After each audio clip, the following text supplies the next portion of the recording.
All right, everyone, welcome in. It is time for Full Court Press. Two-man show today, myself and Rob Vino here to hit this thrilling slate of college basketball. Hey, you know what I say, Rob? As long as there's games, I don't care who's playing. I'm all about it. We've got 8 games to talk about. We have the Cy-Hawk rivalry, which we'll start with. Years ago, Drew Martin Betts told me that this is his favorite rivalry. He said he loves the name. So fun Drew Martin Betts fact. He loves the Cy-Hawk rivalry. I love that they put it on, Rob, in the middle of finals week. Every year it's like, this is like the one, they always like sort of have their own stage. It's always like a weeknight, middle of finals. There's like 4 other games, and you get this huge game between Iowa and Iowa State, which this year's a pretty big game. I mean, big spread, but big game in terms of like Iowa's got a solid team. And Iowa State, has anyone looked better than Iowa State, Rob Vino? Yeah, when they're healthy, Adam, they are as good as anybody. I have a personal, bias to them. But every year I'll pick up on a team that I just like the way they play. Last year it was Iowa State. The injuries did them in come NCAA tournament time. But this year, now healthy, you get to see exactly what they looked like to start last year. And they're so well balanced. They shoot the three. They are up tempo. They can get to the rack.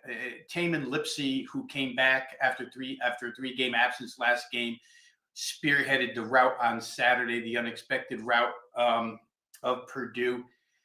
And so here you get the in-state rivalry. And let's shift over to Ben McCollum's team here for just a second, Adam, because they lost some personnel heading into this season, and including Sandfort, who we saw last night. I thought maybe the three-point shooting would suffer a little bit, but it has not.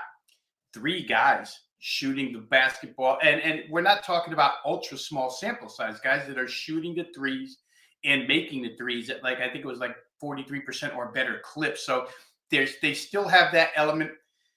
But what I think I'm noticing most about Ben McCollum is what we talked about to start the season, that Iowa was going to have this shift in pace from Fran McCaffery to McCollum and probably go slower. It didn't happen right off the bat, right? That opening night against Robert Morris, they put up 101, and we were on air. We're like, wow, this might be different this year, or it might not be any different. But I will say that since then, it looks like they're trending a little bit toward what he wants to do, possession lengthwise, et cetera, et cetera.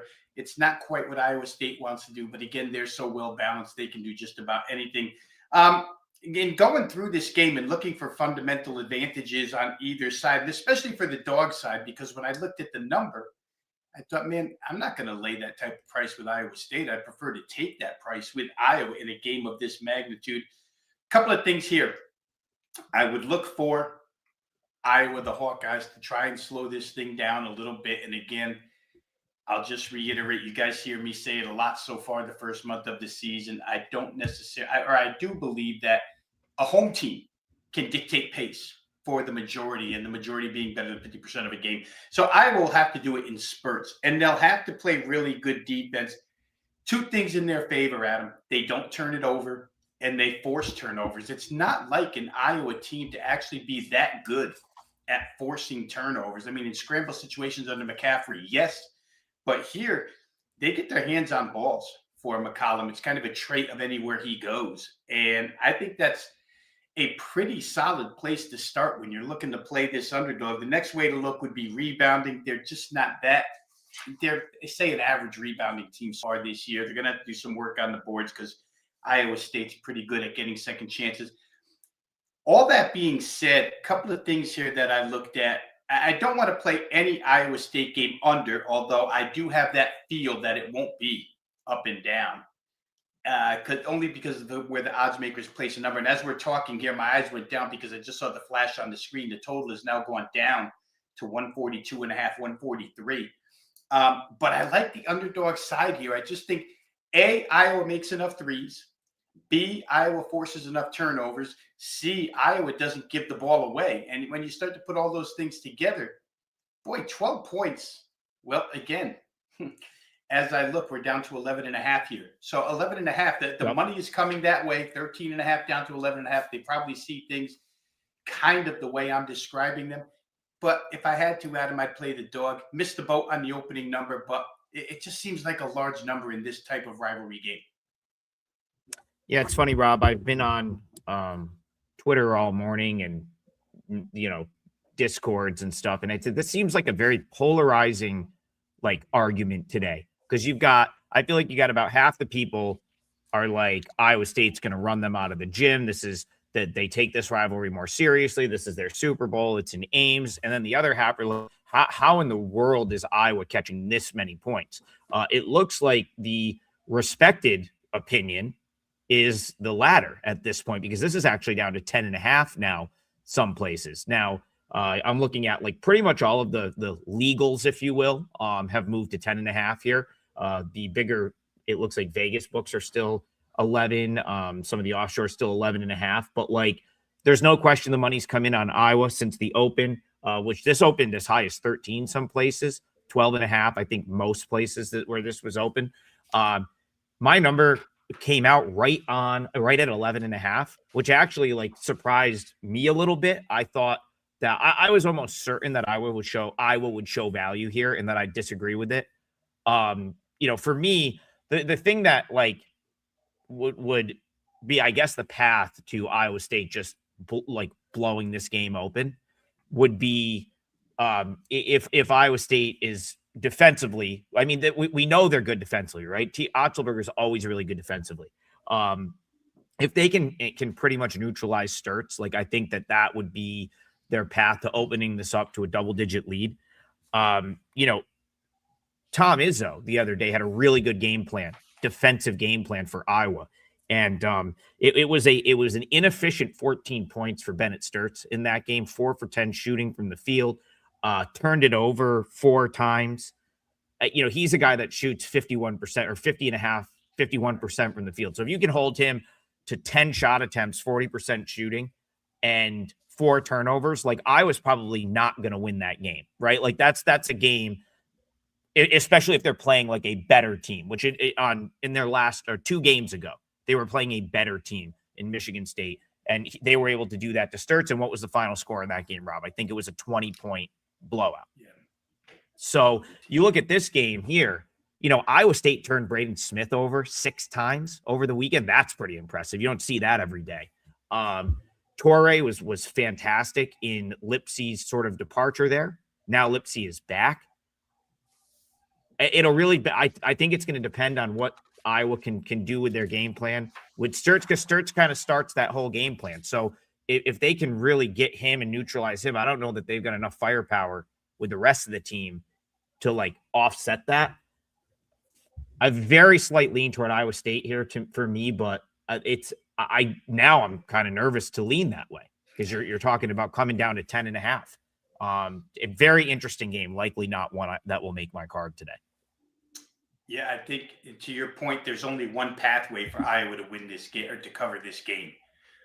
There's more than one pathway for Iowa State to cover this game. And as much as I talked about Iowa not being a team that turns the ball over, Iowa State's number 2 in the country in percentage of turnovers forced.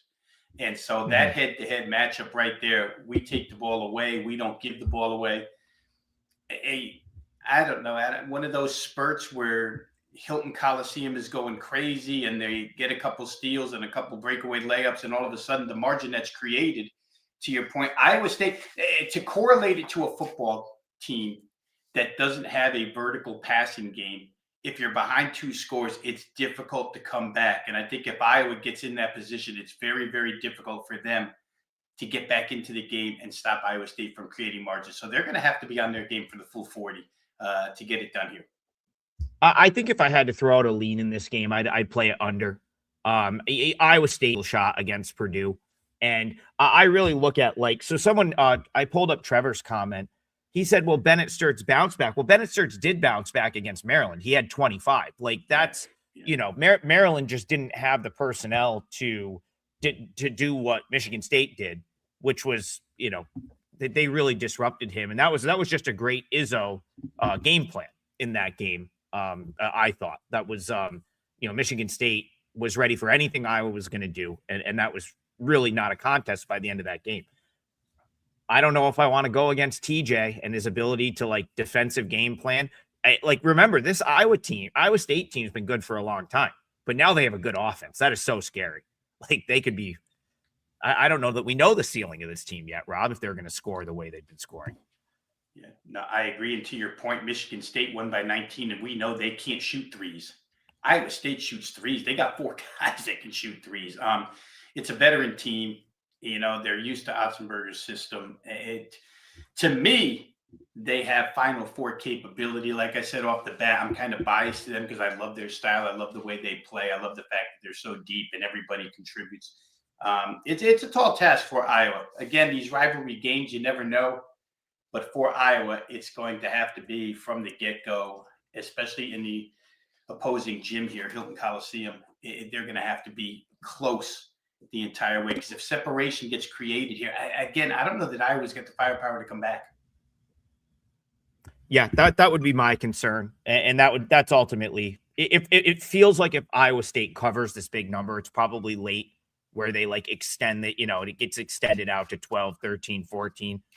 And they win by like that's how I think they would cover a big number like that. But will be an interesting game. So Rob, when it's a 2-man show, I think this was the first time we've really done a 2-man because we had Jordan for a minute last week. The 3-teamer is I pick a leg, you pick a leg, and then we agree on one. It's a consensus leg. There's only 8 games, so we'll find one. I don't know if it will be in that game. But we've had other opportunities, and I want to go to Mad Max here because he says Green Bay versus IU Indy. IU aggressive defense takes a lot of fouls. 25% Green Bay points free throw, 32nd in Division I. IU takes a lot of threes. Green Bay 3-point defense, best part of their D. The thing that I'm super interested here, and I know you being the totals guy, I want your take on this. There was a point in time a couple of weeks ago where IU Indy totals were in like the 180s and they were getting steamed into like oblivion. Like they were opening in this range. So this total opened 165. I feel like if this game was 3 weeks ago, this would have been bet up to 175 at this point already. The way some of those IU Indy totals were being bet. It really hasn't been. Do you think that because that their offense cooled off a little bit and we didn't see those 90 to 90 plus games, that there's a little overvalue with Indy again? Because they're still playing like a similar way. And now we're chilling in the 160s on the total. Like it's not being bet up. At least it hasn't been yet. I found that super interesting because there was a 24-point move to one of IU Indy's overs like the 3rd week of the season. So talk to me about that a little bit. Yeah, and I think that the 167, we're looking at 167.5. I think it shows some sort of compensation for how slow Green Bay plays. Yeah. So the question, in totals world, what you would ask yourself is, can IU Indy force Wisconsin Green Bay to play their style? And the likely answer is yes, Adam. And for me, at least, and here's just the way I look at these things. When you play fast, and you don't play a lot of defense, the opponent, again, I feel like players love to stat pad. And if they see avenues where they can score points, they'll fall out of their so-called system or philosophy into the fast-paced team's philosophy because they're going to get easy buckets. So to me, I think IU Indy can force Wisconsin Green Bay out of their system. Can they, in a fast-paced game? And again, this is a Doug Gottlieb coach team where he's kind of reversed his style, right? Because Green Bay was pretty much a high-scoring, faster-paced team, and now they're a slower-paced team. But I think the personnel might fall into it. I don't know if the coach can keep them out of it. You look at some of their final scores here. They do have the ability to get to 75, 80. And if they do that, this game becomes very, very close to an over. I don't know. I think the biggest question here is, can they even stop IU Indy from scoring? When you take a look at the few amount of turnovers, that they're 3rd worst. As I look here, they're 3rd worst in the nation at forcing Green Bay. If you're going to stop a team that goes at this rapid pace, you have to turn them over a little bit. If they can't, it's bucket after bucket after bucket, possession on top of possession on top of possession. I think the chat viewer just now mentioned how good Green Bay is at the free throw line and how IU Indy takes a lot of fouls. Those add up as well. I think there's probably value here, Adam, to tell you the truth, inside this total, playing this total over. Just because I don't think Green Bay is going to take IU Indy out of what they like to do best. I think they'll fall into what the other side does best. I think it's important for Indy to try to speed Green Bay up. Like they for whatever reason, IU Indy's also playing slower. And I don't know if it's because they had that sort of run of games. I faded them in a game, and I was on the right side. I believe it was Charleston Southern, where this was sort of at like the peak of their like let's like play as fast as humanly possible. And they just were they lost the game 103-91. And they were like so insanely out of sorts. And then, of course, the next game they go out and they give up 101 points to Alabama State. And you just have to wonder if at that point they said, all right, maybe we have to reel it in a little bit because we can't just give up 100 points every game. It's nice that we want to play this style, but like losing to 100-90 is not good on a game-to-game basis either. So like that's, I guess, even though they've lost. Now, the problem is, though, losing 78-55 is not good either, right? Like that's what they've done in Horizon League play so far. So it's like, where do you go? You were playing super fast, giving up 100 points, but losing close games that were in like the 90s. But the last two games they've been blown out. They've slowed it. They slowed down their tempo in terms of like how many shots they're getting up, possessions per game. They were blown out by Detroit. And they were blown out by Youngstown State. So to me, that there only can be one thought process here for IU Indy. It's play as fast as humanly possible. To go back to your point, because I don't know that that's like beneficial for Green Bay. And I'm looking up and down Green Bay's schedule, and they haven't played many teams that like let it rip from a pace standpoint. Even when they stepped up in class, like a lot of those teams, like the St. Thomas's. Who else? Maybe Yale. It's not like they're like crazy tempo teams. They're, they'll play a slower type of game, like which Green Bay is, I think, more comfortable with. So, like I still think Green Bay is the better of these two teams. If you forced me to pick a side in this game, like I still think I would like very reluctantly take Green Bay, which is terrifying on the road, especially like I had Green Bay in that Robert Morris game where Gottlieb had a meltdown through a chair, and he had every reason to throw that chair because they should have won that game. And I'm just like, man, can I stomach Green Bay like -1 on the road? That's probably how I would play it. I don't know if I could get there any other way for this game. And a couple of things that you bring up, the Robert Morris game, that's a 158-point game. You get to 158, and Robert Morris is one of the slowest average possession time teams in the country. They're in the 300s. IUPUI is in the 300s. I'm going to just throw out there, I haven't really brought it up this season. I do it in the NBA. I do it in college basketball, but I kind of use for totals purposes a homemade statistic, if you will, something I don't see anywhere else in analytics, but I just call it potential points. If every single ball that was shot went in the hoop, how many points would have been scored in the game? The last game against Youngstown State, 133 points total were scored, right? 75-58 or whatever it was, 78-55.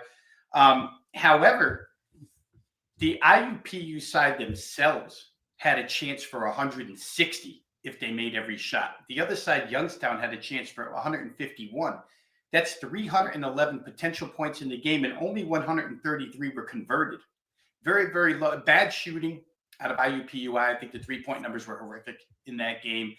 And so the low score there wouldn't look at these potential point numbers. They're still getting up there. When you have the chance to score 160, if you score 45% of those, I think an average college number is like around 42. And a team like IU Indy, which is more scheme than talent, maybe a hair bit lower, but the chances were there, I guess, is the point I'm trying to make here. And the fact that Green Bay played a game that landed 158 with Robert Morris, and it was a conference game, right? So even defense didn't even come into play in a conference game. I think maybe 167.5 to your original point way back when. I think maybe there's been a little movement towards over. I think it might be correct. Yeah, and Mad Max, just to give you a matter of fact answer, I think Green Bay feels like the right side as well. I just think watching these two teams, watching IU Indy sort of struggle with their identity, want to play super fast. Now we got to try to slow it down. Neither really working. I think speaks to the fact that they maybe just don't have the personnel just yet. Yeah. And whereas Green Bay, I think maybe does. Like I've said this on the show a couple of times. I think Gottlieb learned a lot from his first year as a coach. I think he's a much better coach in year 2. I think this team is better than last year's Green Bay team. My number came out pretty much on the nose of where it is. I make Green Bay -1.5 here, but I do see the IU Indy money coming in, which I disagree with. So, I mean, if this got to a point where Green Bay was suddenly a dog, I might be with you. I might have to. I might have to just.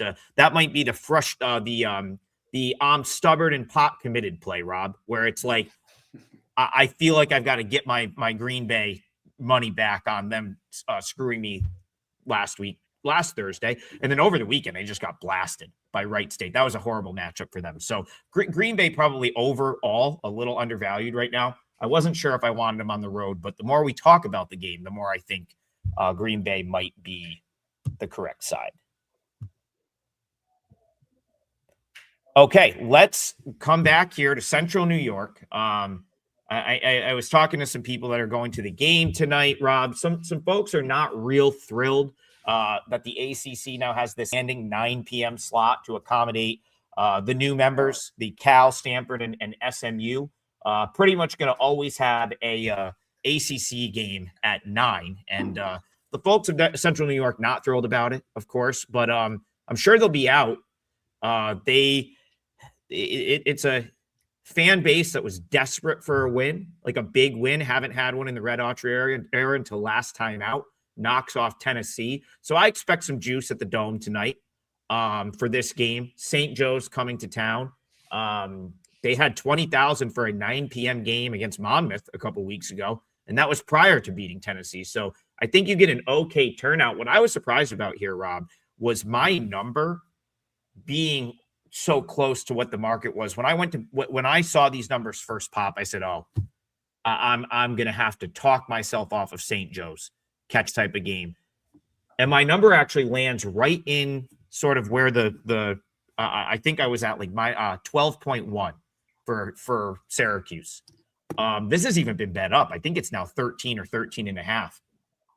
That still feels huge to me, though, especially with the way Syracuse is shooting free throws, which is as bad as you'll see any team shoot them in the country. Do you want to lay 13 at the Dome tonight, Rob Vino? It's difficult because the first case you could make in favor of Syracuse is I don't know that there's a bigger step down in class off of the quartet of games they've just played. Houston play them to 1 point. Kansas, Iowa State, of course, that was 3 in 3 days, right?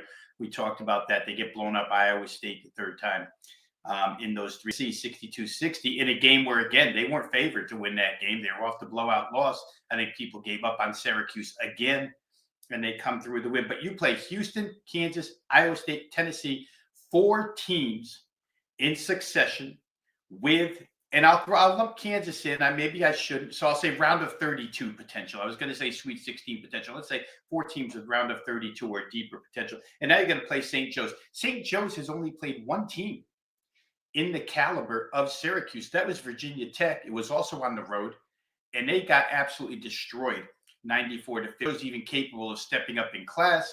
Steve Donahue, I think, is a pretty good coach. Remember him mostly for his Cornell teams.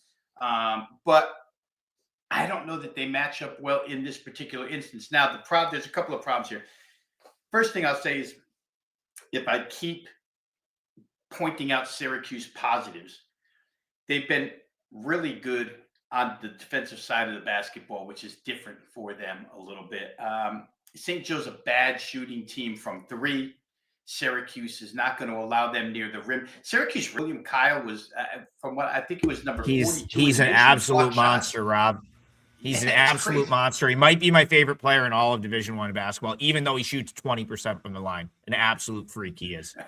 but you're not going to get near the rim against him because he throws everything away. Syracuse is very good at rim protection. So if you take that element, can't get to the rim, can't shoot threes. Where's St. Joe's going for points? They're an 80% free throw shooting team, but I don't know how they're going to get to the line that much. I'm saying all this because my first inclination here, Adam, was to play St. Joe's team total under 67.5. It's been since bet down to 66.5. The totals come down as well in what figures to be more of a slower pace type game.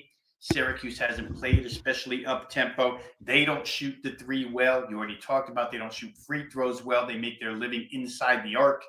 But I think they can do it against this team. So they force a lot of turnovers as well. Syracuse does.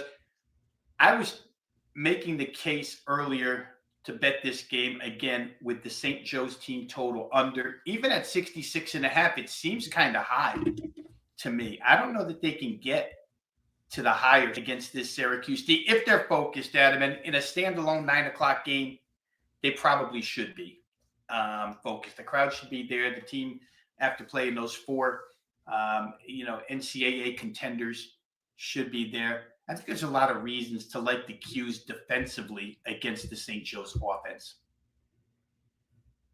Rob, I thought the points being where they were at the open just for the whole game was high, 145.5. You're not going to, this is not the game to go to if you like offense. Neither of these teams can shoot. And, Syracuse, this was the case a couple of games ago, and I think it still holds single possession of zone defense yet this year because they don't need to. That was always Autry's thing. When he came in that first day, he's like, we're going to play more man-to-man. Like, I want to play man-to-man. And then the last 2 years, it was a disaster with who he had on the roster, guys that just straight up didn't want to defend. So he was like, shit, we just have to play zone a little bit because they would play man and just not guard anyone. It was awful. This year, this team likes playing defense. And I think it starts with having a guy like William Kyle, who's just going to erase anything in the paint. The biggest thing that, like, watching Syracuse, so I went to the Tennessee game and then watching them in the players against higher competition, Kansas, Houston. We'll throw the Iowa State game out. That wasn't even fair. They shouldn't even had to play that game at like 10 in the morning. But like, they defend without fouling, which is very impressive. Like, they defended Tennessee that whole game and didn't foul. And guess what St. Joe's gets most of their points from?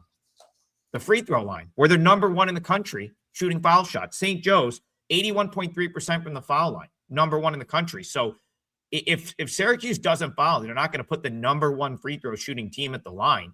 And then you talk about St. Joe's, 347th nationally from three. That's not very good, right? The more I watch St. Joe's, the more I really think they miss Rasheer Fleming and Eric Reynolds, who it's like Eric Reynolds was just a bucket. Like, he was going to get one some way, anyway. And then, of course, like, the emergence of Rasheer Fleming last year, the guy's like, I don't watch the NBA, Rob, but isn't he like, didn't he get drafted? Wasn't he like drafted, NBA drafted? Yeah. I think there's something to like Billy Lang taking off early September. Listen, it's very similar. Like, you don't peace out on your team in the first week of September if you think they're any good. I'm sorry. Like, that NBA assistant job is probably there for you next year. It's not like he left to be an NBA assistant. Those jobs are still going to be there. That's not like the dream job that you just have to take right away. If he thought this team was any good, I think he would have coached this team. Very Tony Bennett-esque, in my opinion, taking off 2 weeks before the season when you know your team is absolute trash. Now, I'm not saying St. Joe's is trash by any means, but I think he said, man, we don't have Reynolds. Fleming's in the NBA. I'm looking at this roster.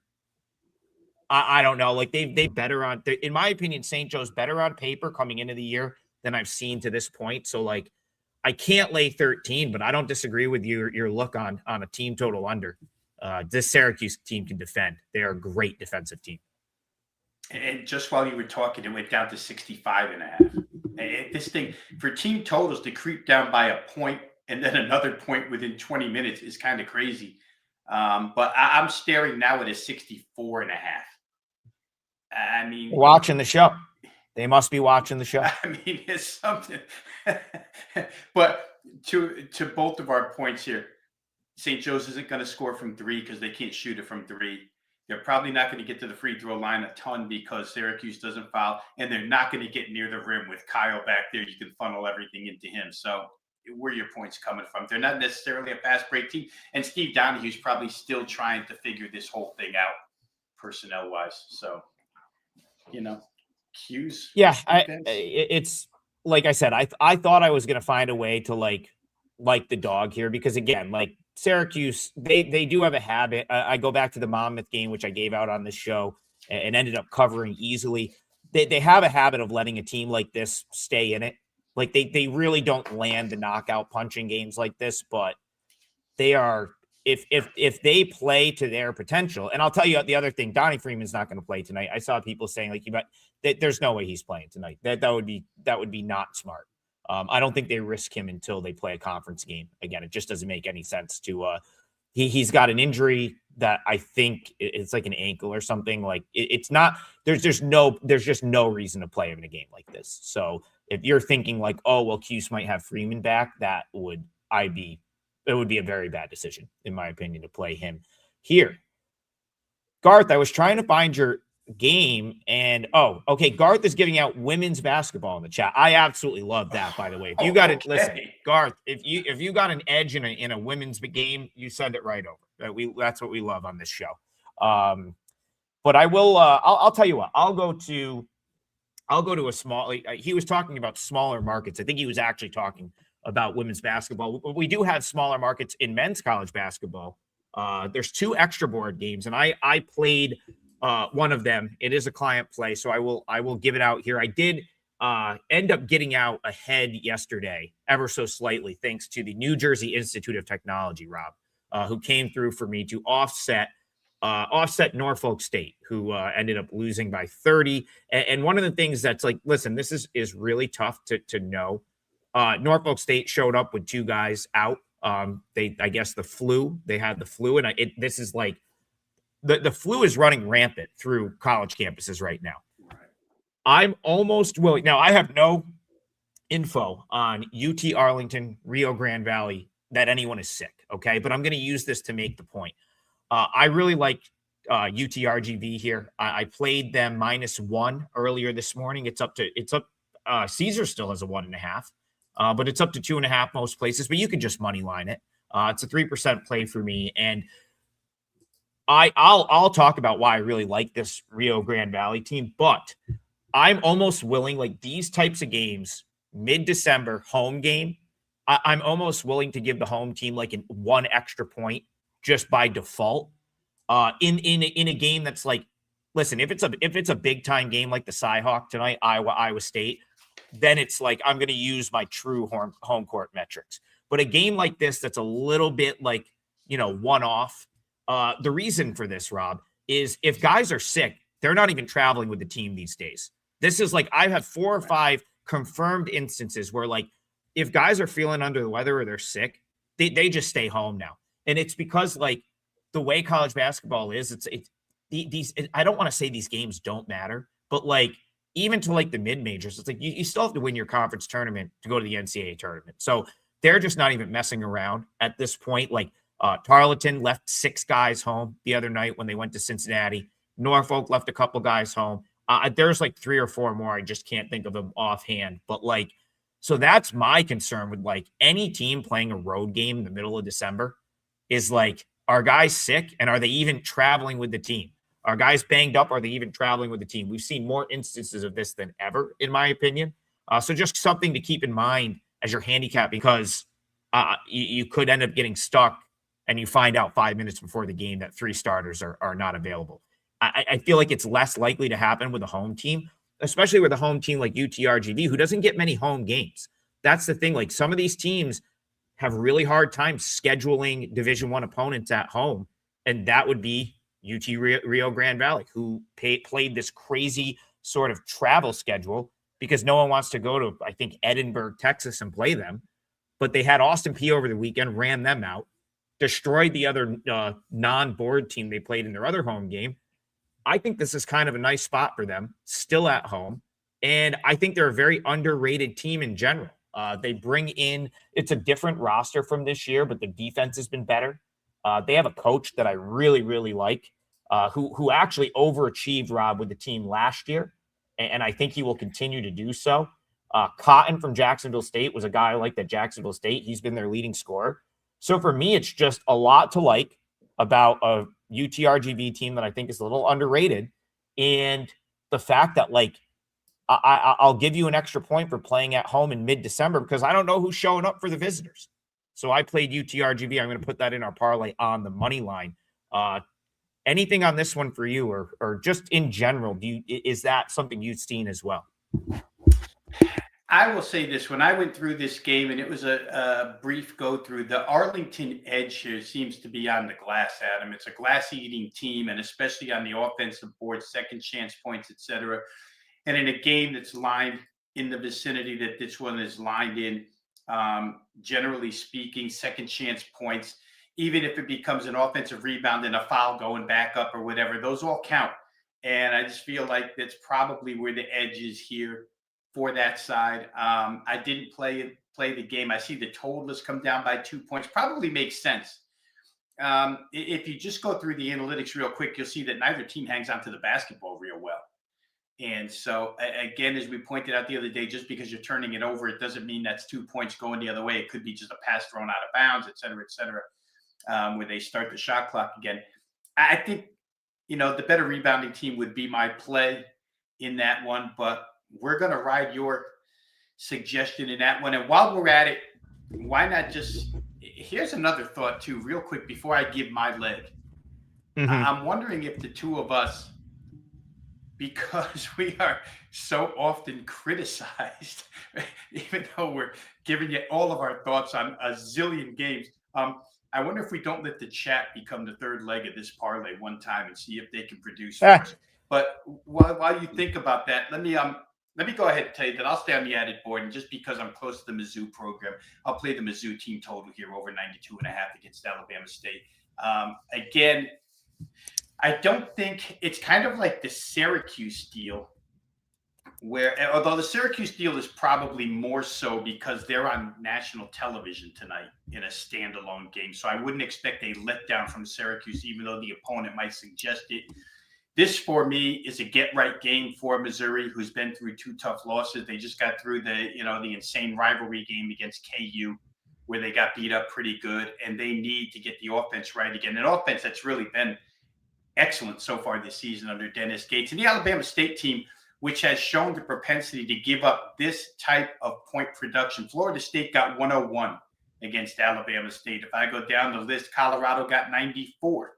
New Mexico got 93. Those three teams all capable. Indy got 101. All of those are higher than the 92.5 expected from Missouri tonight. And in personal betting, I could do so. Missouri first half, if you're so nervous that Dennis Gates might unload 11 through 15 in the rotation at the end of the game, that you don't want to go full game. But I think this team's capable of maybe, a 46, 48 point first half and then coast to the number here.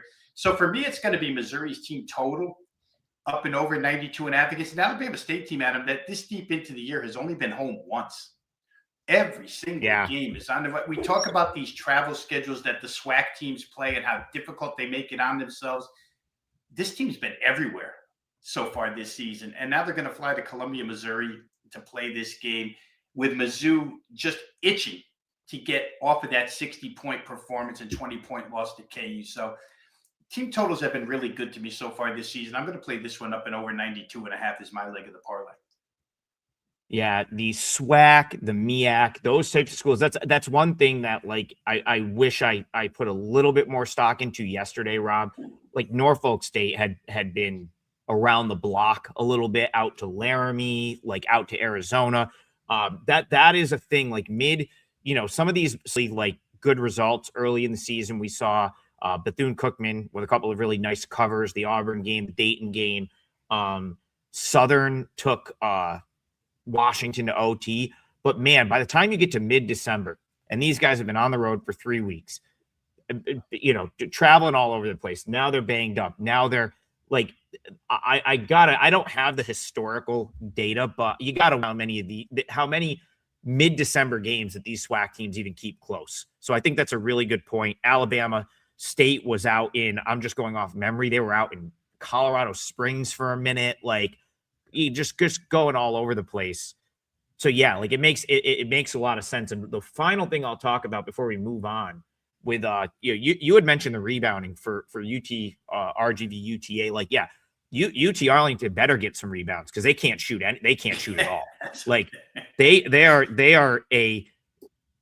can't hit shots. I mean, the 350th 3-point percentage, but that's the one thing I think UT RGV really improved on from last year was like the defensive end, just being around the rim, getting rebounds, stopping other teams at the rim. Like they were kind of a sieve defensively last season and didn't get many rebounds, and they've improved in those regards. So I'm hoping they're 24th in the nation in 3-point shooting. I'm hoping they just, melt UTA because they're finally home and they're hitting shots, but I think they can hang on the glass there. So I wanted to wrap that game up. And again, I'll wrap up. I have nothing to really deter you from the Missouri team total. And you've been great with the team totals. Cashed one earlier this week in the parlay with Texas. Forget when the most recent one was, but we got there last night with got there last night. Yeah. Oh, that's right. I ruined the parlay early, so I don't even remember what happened. We got there last night. It was the Columbia game in between on Tuesday that couldn't even get there with the help of overtime. But 2-1 this week. They've been good to me overall, client plays, etc. So we'll go back to the well here and hope for Mizzou to crank up the offense tonight. I got an idea. I'm going to ask my boy Keith Bayou Bets Landry to close out the parlay. The reason for that, if he was in front of his computer right now, I would just have him on the show. We'll get him on at some point. I just know this time slot doesn't work as well for him, but hopefully he's still in the chat. We're gonna let Bayou close the parlay, and then it's like I know he's up for the chat. I know he'll if he doesn't hit his leg, he can handle losing one. So we'll put Bayou on the spot. There he is. He says no pressure. He's down. Keith, I'm gonna let you think about that for a second.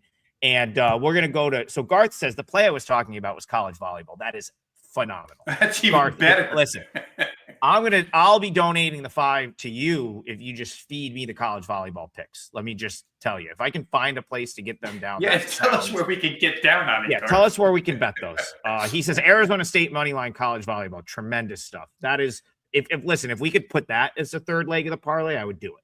But I don't know that many people are going to be able to parlay college volleyball with extra board hoops. So, but he does want to know about App State and East Carolina. So, Garth, appreciate the donation as always.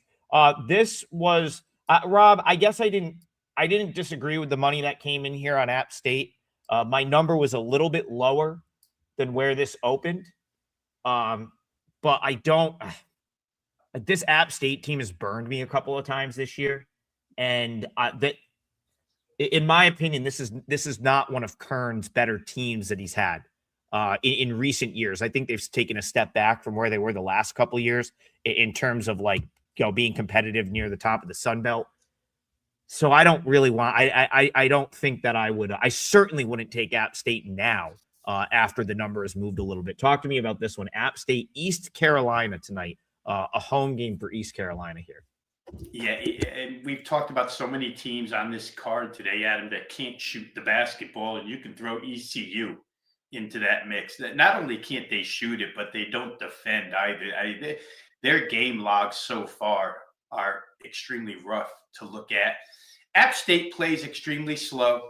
You don't expect this thing to get up and down, really. And ECU can't shoot. And Appalachian State, for the most part, is not the greatest shooting team in college basketball either. So two relatively poor to extremely poor shooting teams playing at slow tempo. My first look, of course, is to under. The total here is so low. And I think I'm going to just check the count down. We started 134. Looks like it's all over the place, guys. You got to shop this one, 32.5 to 34.5.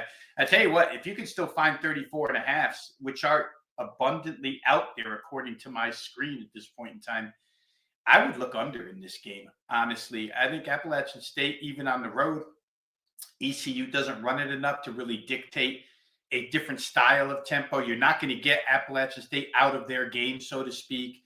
The problem with total is that ECU doesn't defend real well. So if you were going to look, maybe you would look towards East Carolina's team total under as the favorite here. If you can't play the dog at this price, maybe you could fade the favorite in a different way by playing their team total under, which currently sits at 69. Do you think East Carolina is going to get to 70 against this squad in a slow-paced game without any shooting whatsoever? I'm not sure. I didn't play it, but I tell you, that's probably the way I would look, is East Carolina, the home side, under 69 points in a game that figures to be somewhere in these low 30s to mid 30s at the highest. Up, you're muted. Sorry about that. I was going to say, I agree. I would have to agree with the under look. App State just doesn't have much offensively. I was trying to remember who it was that they had. They had a pretty good rim presence last year. I believe it was CJ Huntley, where they could like go inside and get some points or clean up and get some easy points. And it feels like they just don't get many easy baskets this year. Again, I was trying to find my preseason notes that I wrote down on App State, which all were very much like all of my notes coming into the season was I'm lower on this team than where everyone has them sort of in the Sun Belt. And like, I've always liked Kearns as a coach. Like I've always given him like a bump up because I think he's one of the better coaches in that league.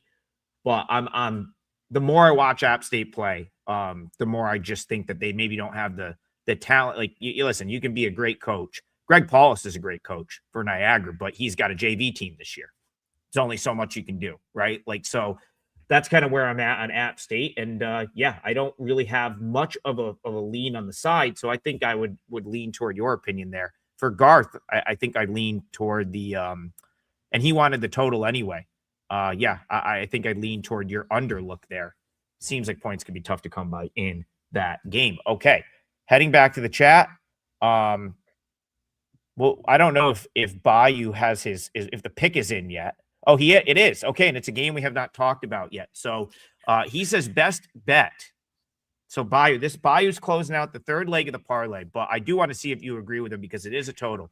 He says Western Carolina, Virginia Tech over 153.5. So we've got Keith Bayou bets Landry closing out the parlay with Western Carolina, Virginia Tech over 153.5. Do you co-sign that, Rob Vino?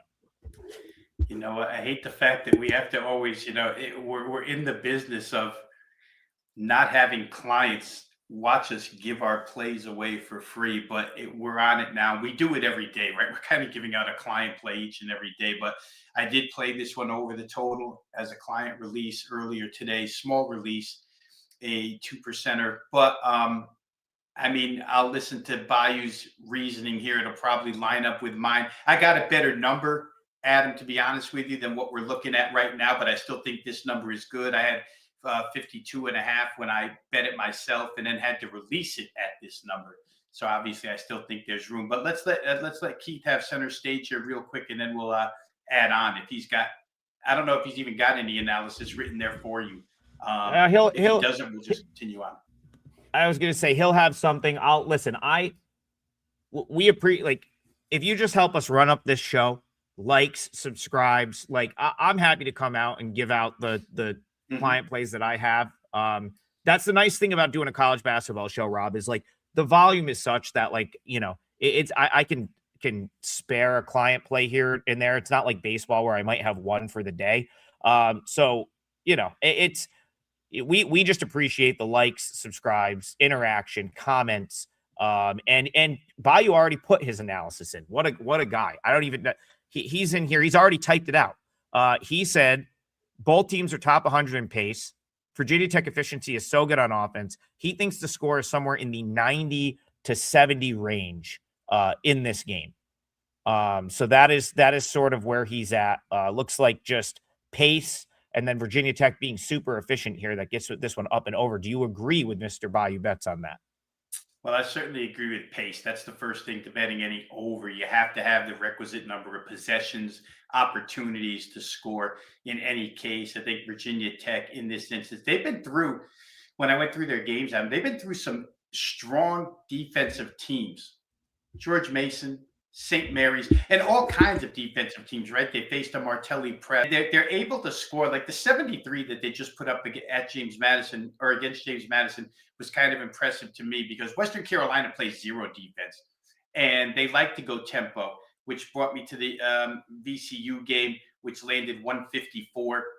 Better offense out of VCU, less defense out of Western Carolina. You start factoring in these scheduled the opposing schedules and what they do and what they can't do. And I think you come to the conclusion here, like Keith came to, that Virginia Tech at this pace and the way they shoot the basketball, and they don't turn it over. Like Virginia Tech's not going to have dry possessions in this game. They're going to be able to get their shots, probably make their shots. And in a game where you have this type of margin, defense can lack a little bit. The other side can score too. But I think Virginia Tech's destined for the 90s. My biggest debate here was, should I play the Virginia Tech team total and let the game go? But I think you'll get enough out of WCU here to make this work both ways. And I wouldn't argue anybody off of playing this Virginia Tech team total by itself as a standalone bet and just fade the Western Carolina defense, which it's a severe step up in class for them against this type of offense. So we'll see how it goes. And just to add on to this real quick, WCU, where they're concerned in conference play, I've just got an asterisk next to them to play their overs if, in fact, the odds maker prices them in a spot. It'll probably be situational, right? If there's days where the odds maker makes the number in a space where I can see playing over. They're one of those teams I've marked as an over team for the season. Bayou says he said he doesn't know this was one of your client releases. He is sorry. Glad, however, that you guys are aligned. No, he doesn't have to. Listen, I'm just gonna. Hey, listen, I have not had a good start to the college basketball season, so I'm gonna be generous right now. And when I do have my big run and get it all back, just remember I gave him out for free now, and then buy him at that time because I won't be giving him for free then. But I'll wrap up the show. I'll just I played Bakersfield, another 3% play, plus 6.5. This is a miserable spot for North Dakota State. They are going out to California to play Cal Bakersfield, and they're going to lay 6.5. And they have a game coming up with Drake on Saturday at Drake, which is probably a pretty big game for them. Like if you talk about like what's going to be a big non-conference game for North Dakota State, my guess is it would be Drake. Like, that's probably regionally outside of like the power conference teams in that region. Like Drake is probably one of the bigger names. So first of all, I don't know who's scheduling a trip to Bakersfield 2 days ahead of your of your Drake trip, but like that to me just seems like a weird sort of. I think they owed Bakersfield a game. I believe Bakersfield went there last year, and it's like for me, I just my number was so far off on this. Just I had Bakersfield, or I'm sorry, I made North Dakota State -1. I know Bakersfield has been bad to this point, but I just I couldn't get over getting 6.5 at home. A team that's probably going to slow it down, wants to play an ugly type game. And you've got North Dakota State coming in with Drake on deck, having to go all the way out to California to play this game. Like I think Northern Arizona, I've said it on the show a couple times. I think Northern Arizona is horrific this year. I think that team is so bad. And North Dakota State really struggled with them. That's concerning to me. So, for me, I just couldn't pass up the 6.5, Rob. I had to take the 6.5. I think this is a ugly, close game. And if that's the case, I'm going to cash either way. So I played Bakersfield. And to ride your point, I mean, if we're going to chalk up positives for Bakersfield, and it's not the easiest thing to do, Bakersfield so far this season, but North Dakota State's a different team, Adam. I mean, I play a lot of Summit once the conference season gets going. And last year, the one thing you could depend on is they could shoot from the outside, from the perimeter. And they can't shoot the basketball whatsoever this year. I don't care if it's inside the perimeter. Just while you're talking, I took a quick look to make sure of my numbers here. Number 301 in the country, the effective field goal percentage. Last year, They had dudes like Jackson Money, I think it was, that were shooting over 40% from three, but there was a quartet, 3 or 4 of those guys. This year, nobody makes a shot. It's hard to go on the road when you don't have shot makers.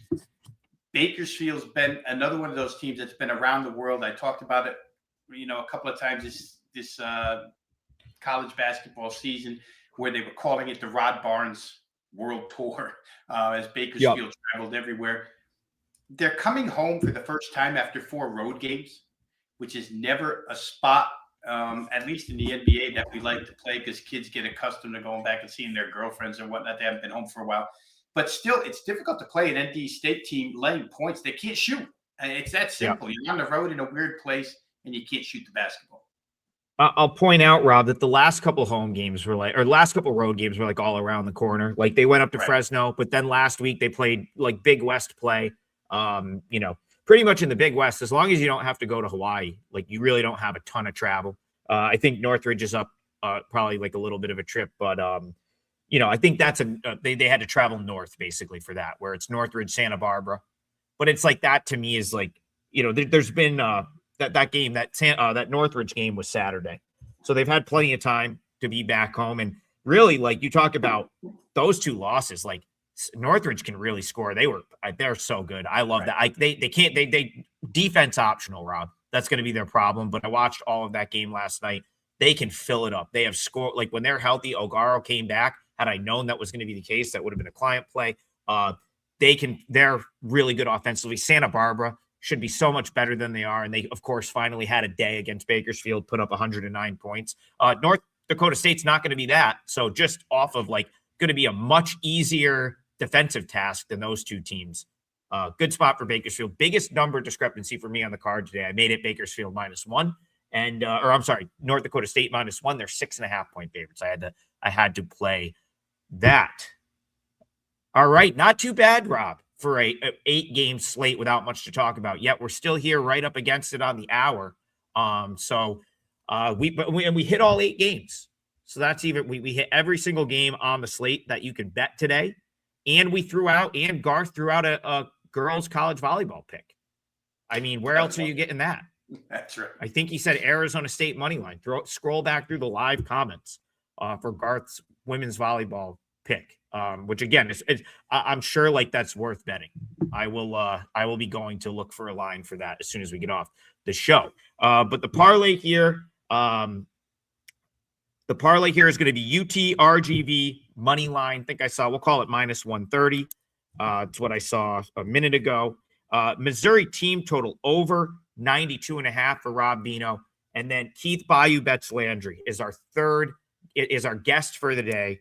He's going with West Carolina, Virginia Tech over 153.5, which is also a Rob Vino client play. That sounds like a 3-team winner to me. We appreciate you guys. We'll be back. BP will be back. He's doing football stuff today. He'll be back tomorrow morning to close out the week, 10 a.m. See you guys then.